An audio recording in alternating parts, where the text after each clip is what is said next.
Something strange is happening inside our digital archives, your photos, your messages, your memories.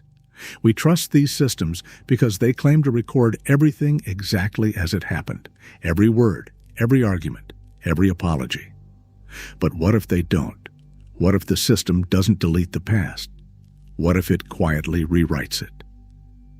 Tonight's story follows a man who discovers something impossible inside his message history. Arguments softened, words missing, apologies appearing earlier than they should, messages he never remembers sending. And the system insists that version of him is the real one. Where technology meets terror. Stay offline.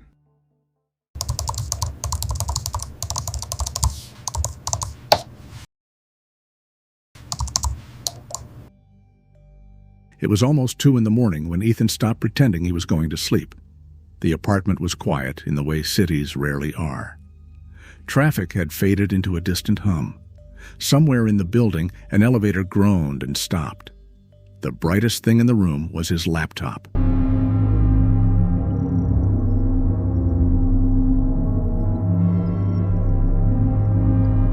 Cloud archive, documents, message histories, everything arranged in neat, searchable folders, everything preserved. Or at least, that was the promise. Since the incident with the missing photo, Ethan had developed a habit. He checked things, just small things, old memories, old messages. Because the archive had once told him something impossible. It had told him a memory never existed. Tonight he was scrolling through conversations. Years of threads filled the screen. Friends, coworkers, classmates. Each message neatly time-stamped. Digital history, clean and permanent. Ethan stopped when he saw a familiar name. Daniel, 3 years ago. The thread was long, hundreds of messages. Ethan remembered that conversation because it ended their friendship. He opened the thread. Messages appeared instantly.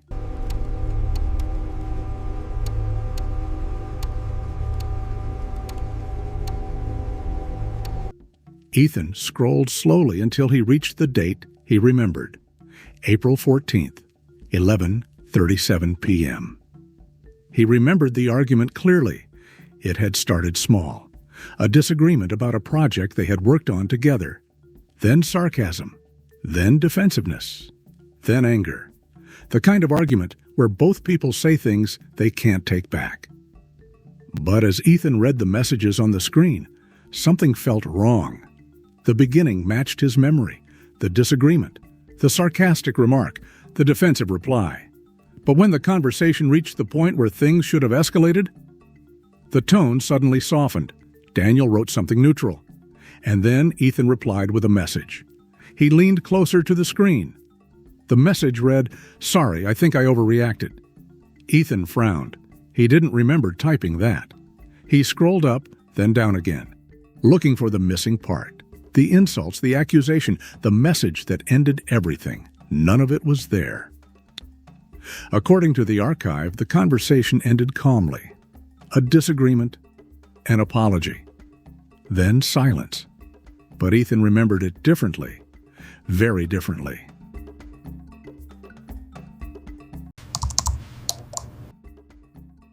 He picked up his phone and sent Daniel a message. They hadn't spoken in years.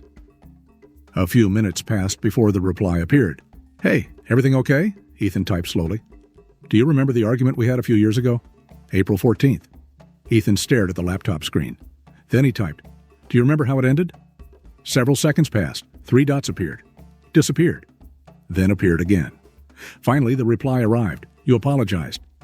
Ethan felt a chill run down his spine. He looked back at the laptop. The exact same sentence glowed on the screen. "Sorry, I think I overreacted." He typed one more message. "Are you sure?" The reply came almost instantly. "Yeah, you said you overreacted." Daniel sent another message. "Why are you asking?" Ethan didn't answer, because he knew what he remembered. And it wasn't that.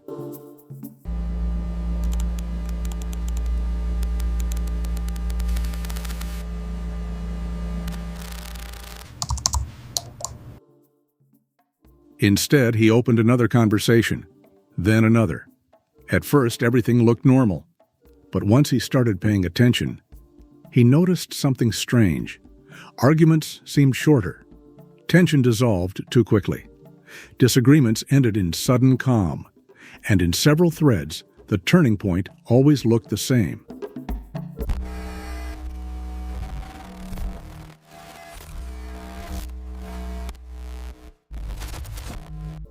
Right before things escalated, a message from Ethan appeared, an apology, or a softer version of what he remembered saying, words that felt edited, almost as if the archive had rewritten the conversation after it happened.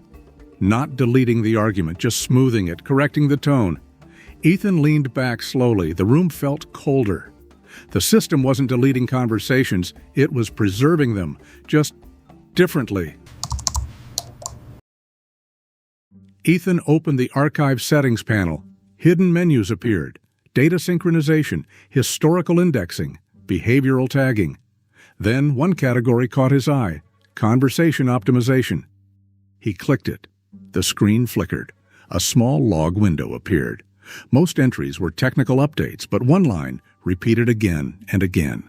Conversation tone adjustment applied. Ethan scrolled further. More entries appeared. Different conversations, different dates, but always the same message. Conversation tone adjustment applied. Then, beneath one entry, a second line appeared. Smaller, almost hidden. Conflict reduction protocol active. Ethan stared at the screen. The system hadn't erased arguments. It hadn't deleted messages. It had simply rewritten them. Harsh words removed. Apologies inserted earlier. Conflict reduced.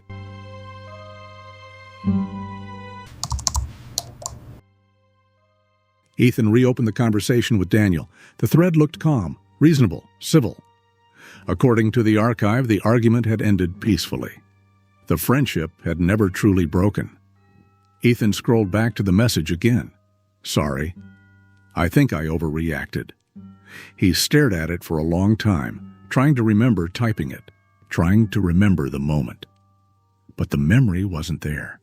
Only the archive insisted it was.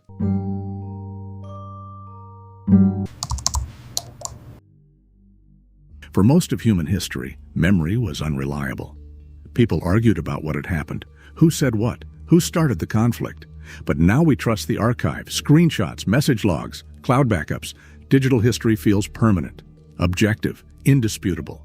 But if the system quietly rewrites your words, edits your anger, adds apologies you never made, then eventually one question remains. If your message history insists you said something you don't remember saying, which version of you becomes the truth? If you enjoy psychological tech horror like this, consider subscribing to the channel, because Ethan's story is only beginning. In the next episode of Archive Error, Ethan discovers something even more disturbing inside his account settings.